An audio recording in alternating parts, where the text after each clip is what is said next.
Yo, what's up YouTube? This is Reese here from Steve Manga to review Fairy Tail Chapter 337, The Golden Plains. So, overall, I have to say, I'm quite disappointed with the ending of this arc. I think that Mavis pretty much summed up this entire thing. The Dragon Slayers did nothing, and then also, at the end of the day, Natsu saves the day. Big, big surprise, anyway, with the gate destroyed, time rewound and went back to normal. But to me, this kind of makes no sense. Like, not the rewind of the time thing. It's like, okay, cool, I can understand that. But the fact that everyone has kept their memories of it, it's like, I mean, if everything goes back, shouldn't, literally everything goes back. So therefore, that stuff never actually happened if it went back, and therefore, the memory shouldn't exist in the first place. It's just time travel. I can't stand time travel. It just raises way too many questions. So anyway, with the rewinding, everyone goes back to their own time period. Dragons disappear, so that pretty much does explain a little bit like how obviously the dragon skeletons were underneath the castle where everything. There's a whole dragon graveyard. So Kona says a few final words to the princess and basically ends up getting dubbed the Jade Dragon. So that kind of like shows the origin of where he started calling himself the Jade Dragon. I know because it's green, so Jade actually has nothing to do with his powers, just his color. Weird. So yeah, this kind of explains obviously like why he's so docile when Wendy summons him. But at the same time, he kind of like got some respect for humans and everything after talking to the princess and all that. So he's like, okay, cool, these guys aren't too bad. But at the same time, it kind of just like brings up another thing. It's like, why didn't he recognize Wendy when she summoned him? Because obviously he was fighting her that whole time. So how comes when he got revived, it's like, oh, it's you again? He didn't say that. It's just like, oh, humans. Weird. Future Rogue, he had like a little bit of change in personality, saying that the death of Froche was what kind of triggered his darkness. Future Lucy ends up getting revived and sent back to her own time to be with her fairy tale. Overall, like I said, it was just a disappointing ending. To me, it felt like it was super, super rushed. We didn't exactly see any of the other Dragon Slayer battles. Gajil's battle got no airtime whatsoever, and that makes me kind of annoyed. So I know they made out like the dragons were really, really powerful, but at the end of the day, it just showed that the Dragon Slayers are weak. It's like the Dragon Slayer magic was meant to actually fight dragons, so it shouldn't be that weak for one.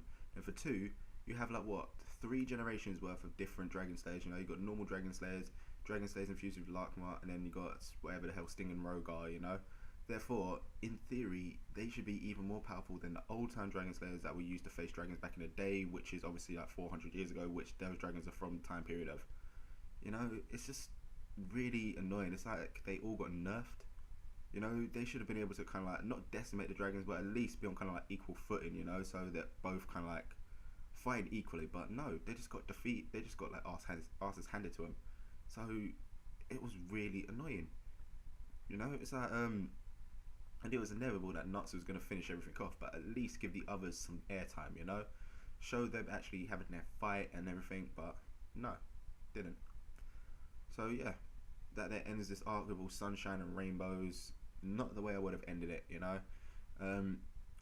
It's like at least they did explain the kind of difference between Nat Zarkonis and then the one they met, and whole like how it all intertwined with each other.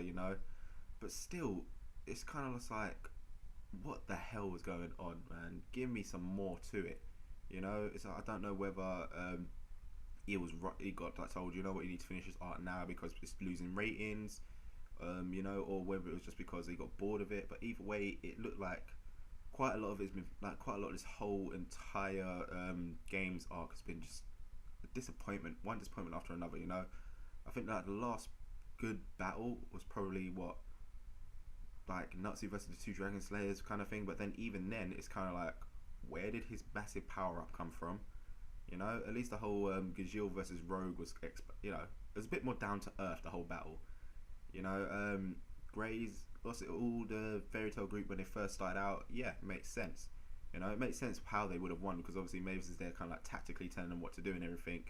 But still, it was just really, really disappointing end. Sting gave up. Natsu destroys the gate and then everything's finished. The other Dragon Slayer just they go off to battle, they don't even get shown, then they get their asses handed to it, then they're just shown like, oh yeah, we lost. What the hell is going on there? Seriously. Um, so yeah, that there pretty much ends this whole chapter. Next week we're getting 3 chapters. But going from the titles, I'm guessing it might not be the start of a new arc kind of thing. It might just be the kind of like padded filler in between, trying to figure out what's going on. You know. But heck, I just hope the next arc's going to be a lot better. You know, everyone kind of like gets some much needed airtime. It isn't just going to be, oh yeah, Natsu's all powerful because he's got the power of friendship and he finishes everything and he's like the hero of the day. Yay! You know, other wizards are more powerful. Give them some limelight. You know. So yeah, it's like, you know what, this whole arc here just kind of sums up the whole big difference between like Fairy Tail and then his previous work, Rave Master. Rave Master, obviously they were working towards a final goal, whereas Fairy Tail, you know, there's no real goal, you know, so it's just following along in the adventure. And I think that there is what kind of just brings it down a bit, because it's like at the end of the day they're just gonna fight someone, win next, fight someone, win next. You know, there's no kind of like final goal as to what they're aiming towards. You know, their goal is so open ended. So yeah, I'm just kind of hoping that this series can start picking back up again, kind of like how it was at the very beginning. Go back to all like, yes, this is it. Everyone's showing off. Yes, everyone's badass. It's like Natsu, yeah, he's cool, but then you got all the other members of the guild who are much stronger than him, and that's being shown off. You know, so hopefully something good's gonna come out of it. You know. So there you have it, guys. That's my thoughts on Fairy Tail chapter 337. You know, what do you guys think? Are you happy with the way this art ended? Do you think it was weak as well? You know, let me know in the comments below. As usual, rate, subscribe to the channel, and I will catch you soon.